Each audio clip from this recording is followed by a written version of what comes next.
Welcome back to the channel. As always, if you copy trading, you're an absolute moron and you deserve to lose all your money. And with that out of the way, we're going to look today at a well-known company of cosmetics, Estee Lauder. This is a company that has been underperforming for quite a while. If we look at the chart here, you will see that it's been in a downward trend for more than a year and a half now. So why entering now? This is a name that has been on my watch list since early 2024, where I was definitely tempted to enter. I just didn't get the need to enter this as a short before. Now I'm at the moment rebalancing my portfolio. I may need to enter some shorts. And I still think that the company is a short for the reasons that we're going to have a look in a second. So first of all, we have seen that the stock had a bit of a rally after they reported earnings very recently. So went from around 86 almost to 100 in a space of a few days. Now, when we've seen that happening in the past, as you can see here, you can see here as well. You can see it here. This has led to a further decline in the stock price. Now, obviously, that's not the only reason that could lead this. The earnings report was not positive at all. And if you see at the next 12-month revenues, EPS, and EBITDA, let's zoom out a little bit more. Yeah, that's better. You can see that all these metrics have been downgraded. So the company is expecting worsening environment over the next 12 months. Now, in terms of metrics and how it relates to its peers in the sector, it's a company that has been losing market share to up-and-coming players such as ELF, which is currently trading at a premium versus the Estee Lauder that is trading at about third times earnings. However, what I think is important to mention is that that valuation has had an uptick recently, having reached just around 24. The reason why the valuation has gone up is because these worsening expectations over the next 12 months. But in reality, if we were to look at a valuation, it is at a higher level now compared to a couple of weeks ago. So I think there's room for the stock to come back to those levels. Now we see that the RSI is neither here nor there. It's kind of in the middle, potentially a little bit lower that we would like to enter as a short. And that's why I'll be structuring this in a certain way, which I will illustrate later.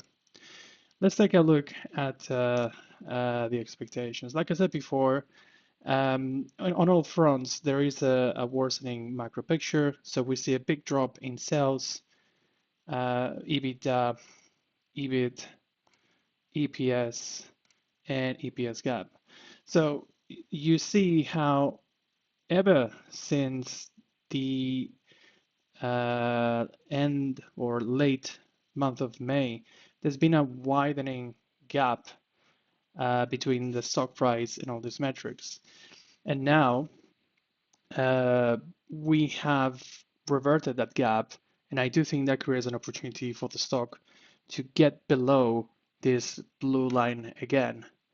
So that's happening with sales, it's happening with EBITDA, certainly with EPS and EPS gap. So all those things led me to believe that there's going to be further downward momentum here.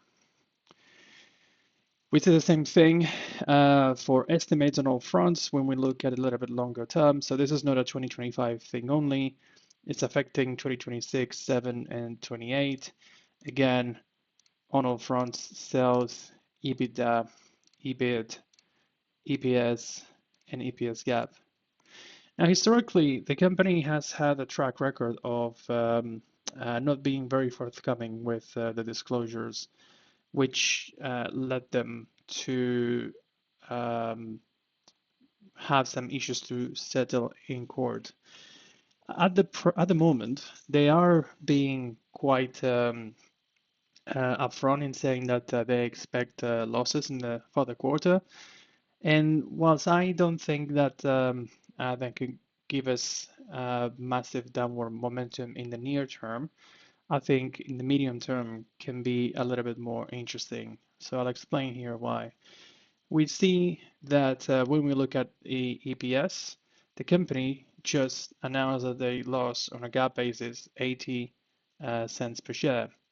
And in the next quarter, they do not expect any kind of EPS gap, whereas for the adjusted EPS will be very, very low. And will continue to be rather low in subsequent quarters.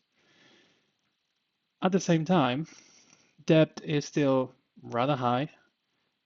Interest expense seems to be increasing on a quarter-to-quarter basis, and the book value is also set to decrease. We get a similar picture. We expect negative free cash flow, increasing capex, and increasing depreciation and amortization. So not a pretty picture by any means. So all these things put us in a situation where the stock, and I think this is one of the key points for my thesis, could be revised as it was back in 2020. Now, of course, the circumstances back then were different, but the company at the moment is providing a dividend payment of 66 cents. And I believe that is rather high and that they're going to struggle to maintain it. Now, the company will be reporting earnings in late October, but I do think that there is a possibility that they announce that the dividend is cut before that announcement. And that's why I'm going to be structuring this as a calendar with a short expiry in September and a long leg in October. So when we look at that, if we look at the earnings report that's on their website, so we see that the first quarter of fiscal 2025, which is next quarter, is forecasted to decrease on sales between 5 and 3% on reported and organic sales. And they expect to lose 9 sets to flat. So if we factor that in, it makes it very difficult for the company to stay afloat while paying this dividend. So let's look at how that looks like. So 9 cents divided 66. So that's about 13% of the total EPS as a loss. That's pretty big. That's pretty big. So with all that, I think that we could see some negative news down the line, compromising that dividend that they have been working really hard to maintain. We could see simply this downward momentum continuing following the announcement of the last earnings report. That's something that is a possibility too. Now, this being a calendar spread, I would typically structure it on a 2-1 ratio to have the ability to really let that profit run through. But in this particular case, as we've seen, we have seen a very strong downward momentum since June. And whilst I think that that direction is going to continue, I think that the pattern is starting to morph here. So I think we may see a bit of a period of sideways movement before it continues to drop below the 86 level, probably returning around the SMA levels at around 100.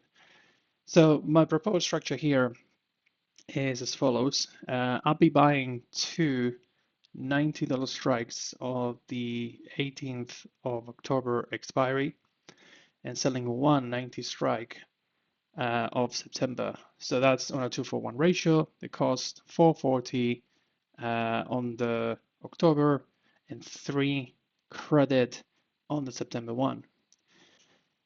The way I'm going to enter this is on a 1-by-1 ratio. So that represents a cost of just $140.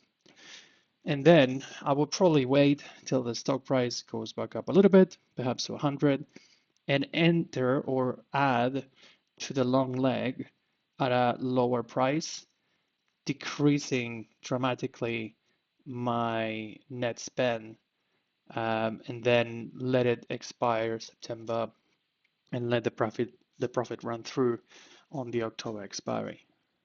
Part of the reason why I'm doing this is because we do have an upcoming Fed interest rate decision, and I do think that is going to lift the market overall. So I am being cautious at the moment on getting my strikes too far out of the money, and that's why for this one I'm going to enter it this way. So that's all for today. Hope you enjoyed the video. See you soon.